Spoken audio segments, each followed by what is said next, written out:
Well, most of us are familiar with the song 12 Days of Christmas, and with the holiday season in full swing, we thought we would highlight the 12 gift plants before Christmas, maybe to give you some ideas of putting some of these on your Christmas gift list, especially for the fact that these plants are very attractive in the home and actually help clean the air.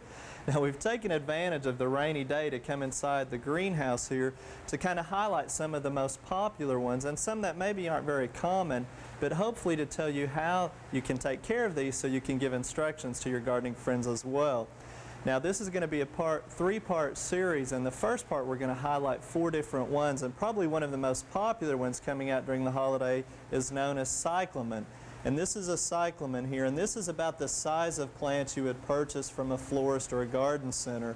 And they're known for their beautiful butterfly type shaped flowers that come in dark reds, kind of a magenta color. You can get them in pinks, also white color. And the foliage is variegated, as you can see here, very nice color.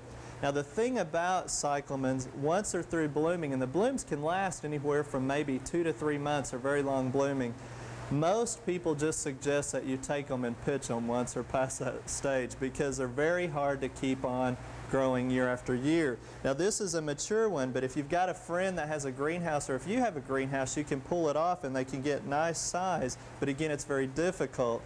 Now, once you're keeping them initially, they like cool temperatures around 60, 65 degrees. They also like lots of humidity. That's why a greenhouse comes in nicely. But they have to go through a dormant period to get them to rebloom again. So once the blooms start fading and dropping off, you'll actually see some of the lower foliage starting to turn yellow too.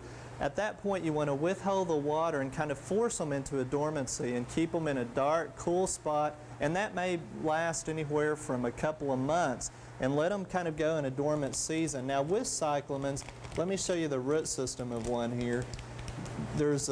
It's basically kind of a bulb or a tuber format, and you can't really see that, but once they've gone through their dormant rest period, I would encourage you to peel off the excess soil, repot them in some fresh soil, start watering them, fertilizing them, and still keep them in the cool conditions, and maybe you can get them to rebloom. But again, it's probably one of the most challenging plants to try to do that. But for the cost and the color and the beauty and the length of flowering, they still make a nice gift. Now, if you've been to any garden center, as far as any discount garden center even, or store, or period grocery store, you're going to see a lot of packages like this that contain various bulbs. And this particular package contains the Narcissus, or the paper white Narcissus. And actually it has planting instructions on there for you, as well as the bulbs, which you can see in the bottom, and your potting soil, and the basket that you just go ahead and plant right off the bat. Now, the way that you would do that is put the soil in, plant them at the proper depth, water them a couple of times to get the growth coming on, and then you would just put them in a pretty bright source of light and keep them fertilized and watered. Now, with most bulbs, remember, if you think about tulips and various bulbs, they like what is called a chilling condition or cold weather to make them, force them to bloom. But with the Narcissus here, after about, say, anywhere from 8 to 12 weeks after you've planted them, you can get some nice blooms. Now, hopefully they've been pre-chilled prior to that, but if you think about where these were naturally grown and located in the Mediterranean areas, they don't require as much chilling as, say, like hyacinths and tulips. So that's why these are so popular to force inside. And you get multiple blooms right on the single stalk. Now, one thing you can also do with these is put them in just plain water in a glass container, which we've got here. Now, I want to show you the difference though. This is in plain water, and look how white the root system is, how long they are, how clear it looks. And then look at the root system on this one over here. This is planted in hydrogels, or the polymers, which remember are like sugar-like crystals that when you add water, they expand thousands of times their size. The problem is this one has too many polymers, so it's actually pushed the air out, and as a result, the roots are stunted and they haven't penetrated down in there, and they're darker, slimier color. Now, if you look at the top, it hasn't affected the plant that much. We still have flowers. It's a little bit smaller, which actually has turned out okay because it falls over. But that's just a good point to tell you that you need lots of oxygen in the soil or water, whatever, so the roots can grow, and it's very important to do so. Now, once you get these going, if you'll keep them at a cooler temperature, you might be able to control the size. Otherwise, they tend to fall over. And most of the packages and everything tell you that they're fragrant. Well, I don't believe that at all. To me, they have a different definition of fragrance. They flat out stink, and they can smell up your home pretty quickly. So you need to know that ahead of time. And also, the bulbs are somewhat toxic, according to some reports. So if you can stand the smell, the flower is beautiful, and they're really hard to rebloom. So chances are, once you've used them, you just want to pitch them because they're not cold hardy in Oklahoma conditions either.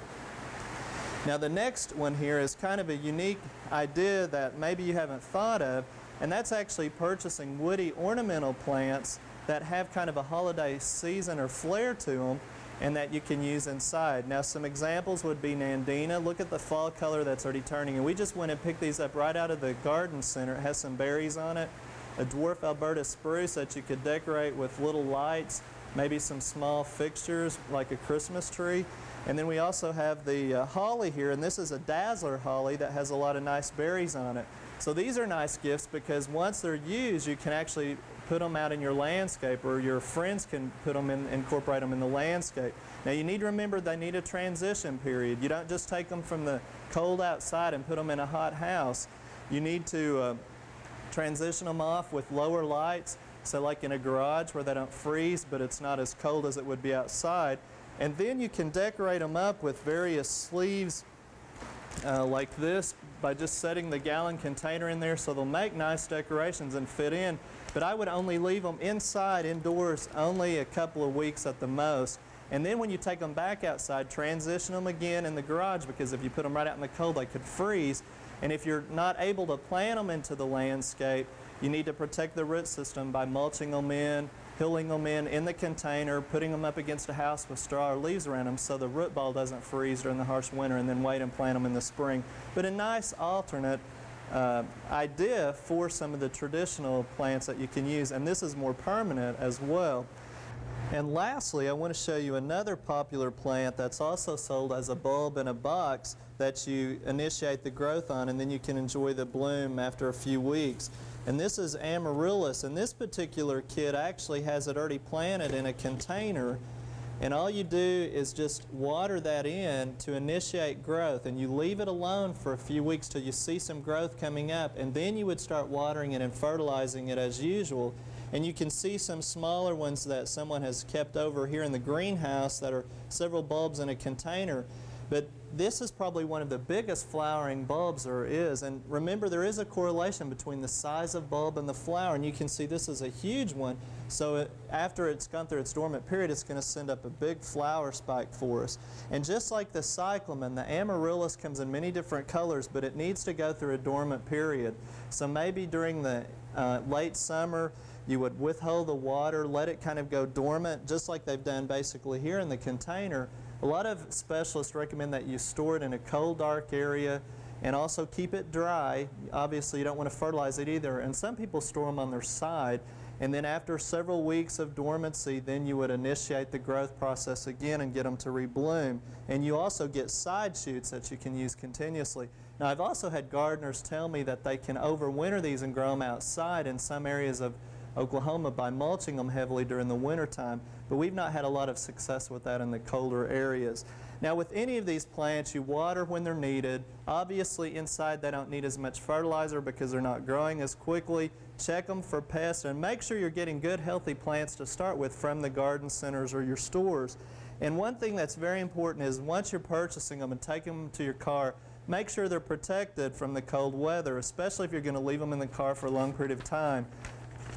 Ask for plant sleeves where you can actually drop the plant down in there, and that will help insulate the container a little bit, and more importantly the foliage. Or just get a paper bag that you can stick the plant in and then put one on the top to protect it, because again you can get some wind chill and burning on the foliage depending on what the weather's like. Now, if you would like just to get some general information on houseplant care, there is a fact sheet 6411 that you can get from your cooperative extension service that talks about care. That might be something you want to hand out with the plant when you give it as a gift. Also, I found, it's been out about a year, a new magazine just on houseplants. It's called Houseplant Magazine. It's available at bookstores. Has a lot of nice pictures and new articles on care, propagation, new cultivars, and maybe this in itself would be a nice gift, but it also helps people who are interested in houseplants. So I'd encourage you to be sure and check out some of these options. There's a lot of ideas out there to give for Christmas plant gifts ideas.